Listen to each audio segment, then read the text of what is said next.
Mında indi ol şakkana aytты indi birnini, bek yaşlar jıйылмаган деп bizning malda 2-chi safta 2-chi kursdagi 18 yoshliklar. Bu yoqdagina ol zo'rlar o'tirgan, alhamdulillah. Yarar alhamdulillah bek shunday o'timli va'z bo'ldi. Allohning rahmati bilan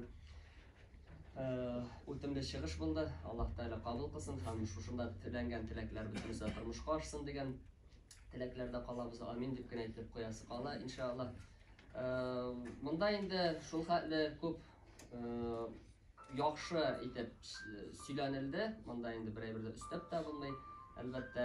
Lekin shunga qaramasdan 1-2-3 minut vaqtingizni menda olib ketirman inshaalloh.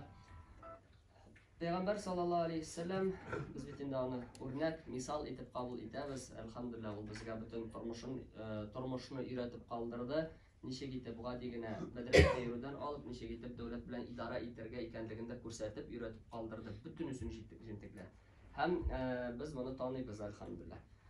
Mana bu masala Rasululloh sallallohu alayhi vasallamning g'oila uşağı nindi bo'lgan mekan? Aning g'oilasida soat sabah shaltiragan mekan? Aning g'oilasida butun aybirda jitinkilikda bo'lgan mekan? Aning g'oilasida xotinlari har vaqt ondan rozi bo'lib turgan mekan? Ol ani sukkan mekan, yo'q mekan deb. Shu so'rovlarda tuva. Chunki ol bitinde biz nishik mana musulmonlarda ul aybir bar, idealizировать etib qarov masalasi bor.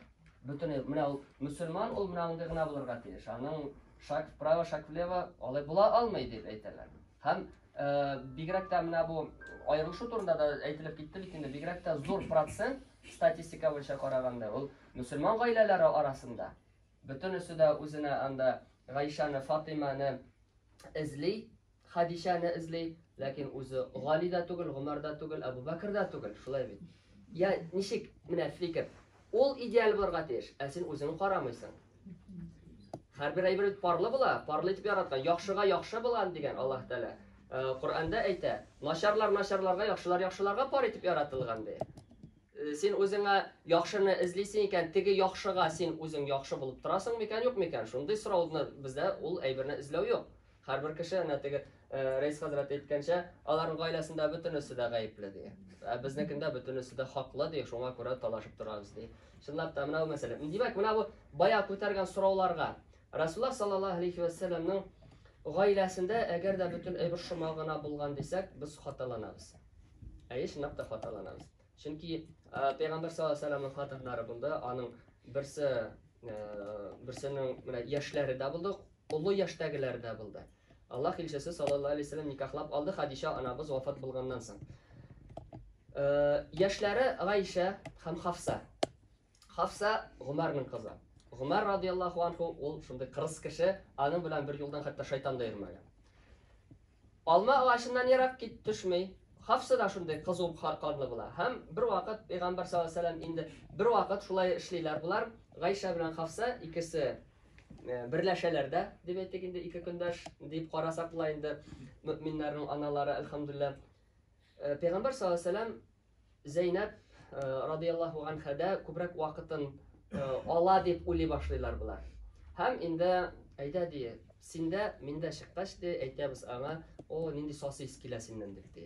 Payg'ambar sallallohu alayhi vasallam anda kirib bol ishatirgan bo'ladi. Ul bolni niq yaratatirgan bo'ladi bir rivoyat bo'yicha. Ham endi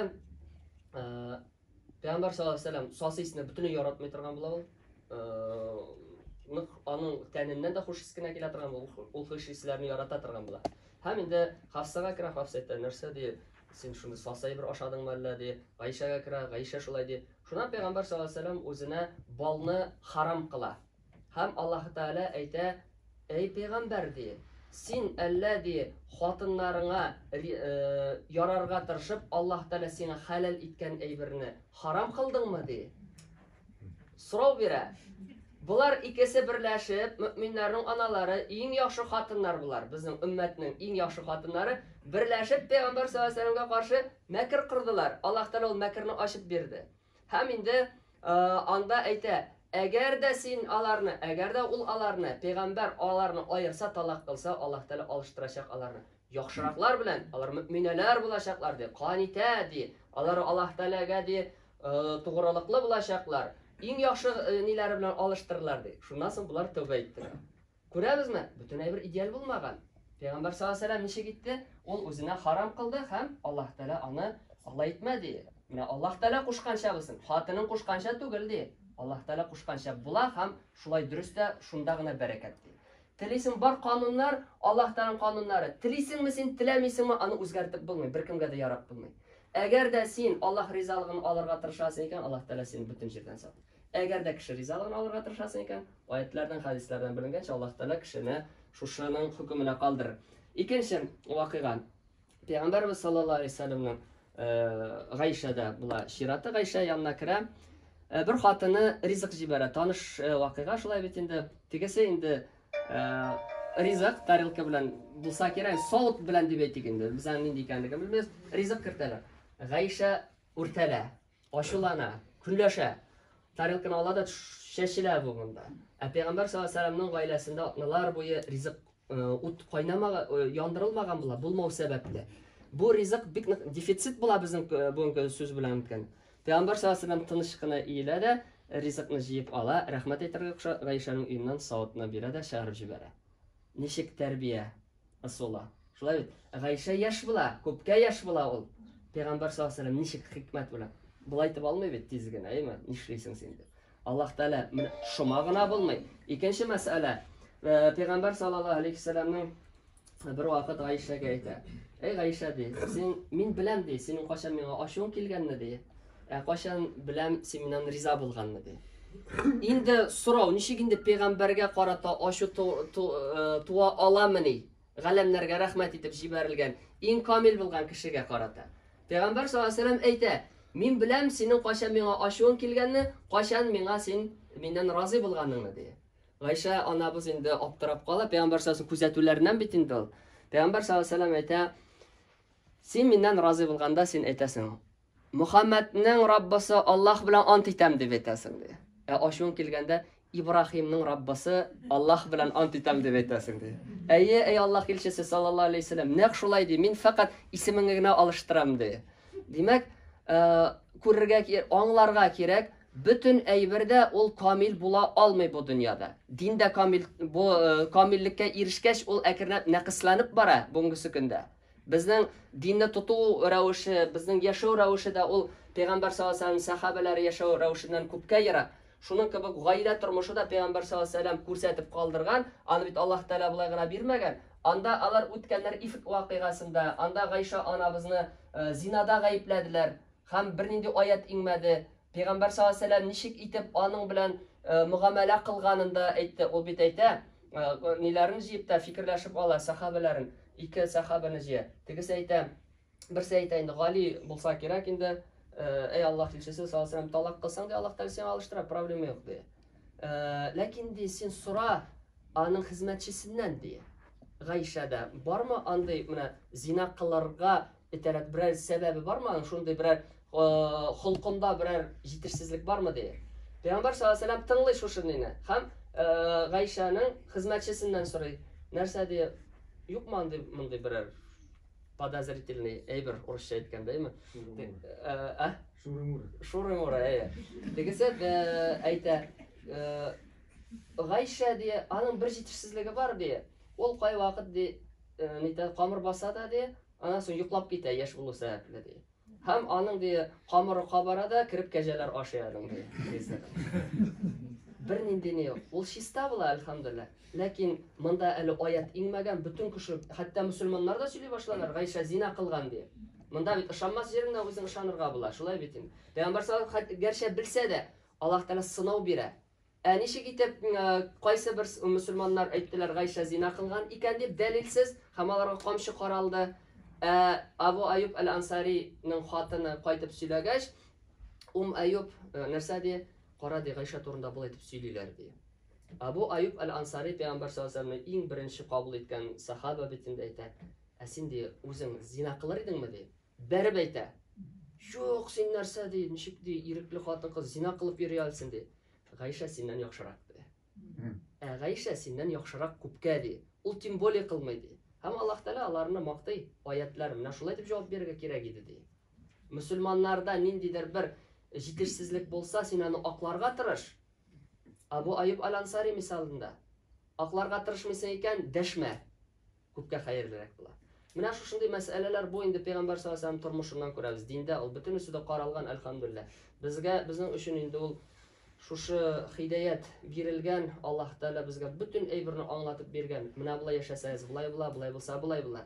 Kengashlashuv masalasida qaybirov shunday fikrlar bor bit endi imish anda irodning g'ana so'zi so'z, ul xotinlar bilan normalniy irod ul xotini bilan kengashlashib turmaydi deb qaysi bir saytda kengashlashayk ul podkablishnik ham boshqa so'zlar bor endi imi shunday narsa deb atalarning sig'a boshlanib turgan bir aqlli so'zi bor bitalaning iska tushga aytirmen deb shunday nilar bilan представлениялар bilan yashay kishi go'zalliklar bilan yashay. Ammada lakin payg'ambar sollallohu alayhi vasallamning turmushidan biz ani ko'ramiz. Xotini bilan ul kengashlashdi. Makkaga borgan yilni nega Hudaybiya kelishuvi tuzugan yilni ani bitkirtmadilar Makkaga mushriklar. Ular уже ihrom halinde bo'lgach, shig'ir uchun ihsor qilarga kerak. Nechagida shashni qirga da molni sholarga kerak. Payg'ambar sollallohu alayhi vasallam kelishuv tuzi dogovor aymaniylar bilan mushriklar bilan ul kelishuv bir ko'p musulmonlarga nashar bo'lib ko'rinaydi.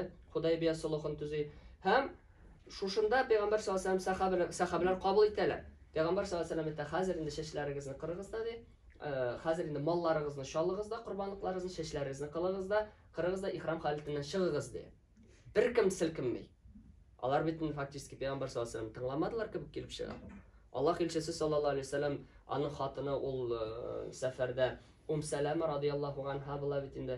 Salama yanına kirib fikrlashgach, Salama aytdi: "Ey Alloh elchisi sallallohu alayhi vasallam de, bir kimga bir so'z da aytmadi. O'zini qinsholda shashini qir de." Payg'ambar sallallohu alayhi vasallam bir kimga bir narsani dashmay, shola shashin qira butun ko'sha bir so'z ustuna mina yozib payg'ambar sallallohu alayhi vasallam ortidan qabatlay boshladilar. Xotin qizning fikrini tingladimi? Tingladi, albatta, chunki u xayrli ham durust edi. Ham demak, mana biz irod xotin qiz muomalalarida albatta bir-biring bilan fikrlashishga kerak. Sen o'zingning oilang bilan fikrlashmasang, kim bilan, shu kishi bilan sen fikrlashasan mana. Shulay bit endi. Ham endi o'rtaqqa solib, mana shu hazratlarning aytgan so'zlarinda endi quvvatlab o'rtaqqa solib, kengashli ish tarqalmas degan fikrlar bilan Alloh taolaga topshirib, endi uning sabablarini taqdirga kerak. Albatta, suylik ketsang endi suylarga so'z ko'p, alhamdulillah, lekin endi bolalar vaqti oxirga yaqinlashar, shulay bit endi yuqu vaqti kira, tezroq qaytib jetirga kerak. Mana shu majlislarimiz davomli bo'lsin inshaalloh. Bizning hali nishik yashasing mahalla degan shunday bir proyekt deb aytamiz endi shunday ne bilan bir majlis shunday mahalla turmushina bag'ishlangan andinilarda bo'lashar.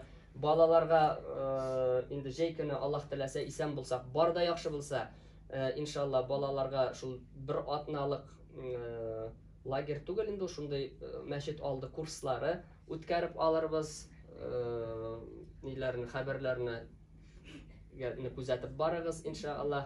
Bizning bunda shulay mana Ramazon oyina bolalarga biz e'lon etgan edik. Rasm konkursi so'nggi iftorda bo'laklar beramiz deb bolalar o'zlarini endi bo'laklar soyladilar. Ular smart chisi Lego deb endi shunday birlar bo'lsa aybat bo'lar edi deb anday ebrlarni o'tkazamiz. Umuman qaraganda bizning mahalla gurlab tura, alhamdulillah, yashay to'lisincha butun ne bilan olg'a tabada bizning hurmatli boshqirt qo'shilarimiz aytgancha, "Xov bo'laylik, bor bo'laylik, birgalab nashlaydik. Dinimizni quvvatlar uchun masjidlarga yig'ilib, kimdir ilm olarga, kimdir kelsin ilm berirga, alhamdulillah, o'zimizning mashaqqatlarimizni o'rtaga solib shishib, endi payg'ambar sollallohu alayhi vasallamga ingan oyatlardagi kabi siz dunyolikqa jibarilgan eng xayrli ummat bo'ldingiz degan Alloh taolaning shu maqtovini erishishga nasib etsin inshaalloh. Foydali bo'ldimi bu yig'ilish? O'zingizga galishkalar qo'ydingizmi bunday? Har endi qaytqash obstayga anglata bilasizmi endi? Narsa olgani. Yarar, kelasi keluvda endi bu yo'lda endi siz bir sharaf keldingiz, ikkinchisida ikkishar как minimum kelasiz. Inshaalloh har biringiz yerda tağda zo'rroq shahar ko'lami. Bizning endi bugunda ol shahar ko'lamigina tugul, bizning rayon ara bo'ldi, chunki bizning bunda Oqtarishdan da bor delegatsiya alhamdulillah. Так что bizning masshtablar zo'r. Kelashakda endi dunyo ko'lamida o'tkarimiz Alloh bersa, eng muhimi imin bo'lsin barda, imonli bo'liq, sog' salomat bo'liq, Alloh taolaga qarata taqvoli bandalar bo'liq. Hem Allah Teala bizge bu dünyada da bu sındırır, ahirette de yukarı derecelerge erişirge nasip eder. Subhanakallahumma bihamdik. Neşhedü en la ilahe illallah, nestağfiruke ve netûbü ileyk. En hayırlısı sahabeler taralganda nerse okuyorlar idi? Gasr suresi. Kur'an bilen başladık, Kur'an bilen tamamlıyoruz. Ramazan kabletke söz veremiz. Hem Reis Hazret indi dualarını kılıp inşallah tamamlap koyarız. أعوذ بالله من الشيطان الرجيم بسم الله الرحمن الرحيم والعصر إن الإنسان لفي خسر إلا الذين آمنوا وعملوا الصالحات وتواصوا بالحق وتواصوا بالصبر صدق الله العظيم سبحان ربك رب العزة عما يصفون وسلام على المرسلين والحمد لله رب العالمين الحمد لله رب العالمين الصلاة والسلام على رسولنا سيدنا محمد وعلى آله وصحبه أجمعين. Ya Rabbim Allah, özünün rızalığını ümit etip kılgan amargı bedetlerimizni, bana bu ötkergen meclislerimizini indikkin rahmetlerin bilen, ötelişindeki bulgan hata kimşiliklerin keşirip, gafı etip, düzeltip, üsvatlar bile tullandırıp, kabullıklarga geçtirip, bizge kalgan günlerimizde indik şu meclislerinde, şu lilerinde, dünyavi gamellerini de, dini gamellerini de birleştirip, birgelep, şuşlayıp yaşarga nasip emmeye sarkılarımda. İsenlik, sağlık bir, tevfik, mihirban, şefkat, iman baylıkları bir, hayırlı ilimler, hayırlı kasıplar bir her barşamıza da. Cemaat en mühimi Allah Teala Kur'an-ı Kerim'de etti. Vel, indi, nerse ki, vel asırdı geldiğimiz indi, vakit bilen antitemin dedi Allah Teala. Ne bundaydı bizge kilip çıga vakitnin kadri Allah Teala şu kadar zor ihtibar birdi vakitnin kadrine vakitimizni indi puşka ütkermesek idi. Nişik bulsa da her vakit indi özümüzün bulgan ömürlerimizni ilimler alıp kalgan ömürlerimizi işlaytırıp şu algan ilimlerimizi bilen kullanıp Allah'a yakın ayırga bir sebep bulsaydı. Şu yıllarda biz indi daimi bulsaydı her vakit indi nindidir her bir şahısda da nindidir dileriniz özünüzün alağınızda indidir fikirleriniz bulsa kilip eytegiz şuşlaytırıp ben şunu diyeyim ütkersek cemaat nişik budur iken mısın ütkersek nişik budur iken şuşlaytırıp her birimiz indi birgeleşip bir goyla bulup bir mahalle bulup yaşarıyor Allah Teala cümlemizge de nasip vermeye sarkısın Rabballah. Bir rahmetlik erham rahimin amin. Allahu Ekber. Elhamdülillahi Rabbil Alemin. Esselamu Aleyküm.